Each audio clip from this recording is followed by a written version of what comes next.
সালে আপনাদের সকলকে নতুন বছরের অনেক অনেক শুভেচ্ছা।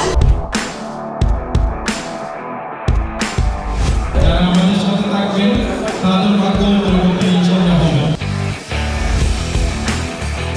শুরু থেকে একটা জিনিসই কনসিস্টেন্টলি দেখেছি, সেটা হচ্ছে সততা।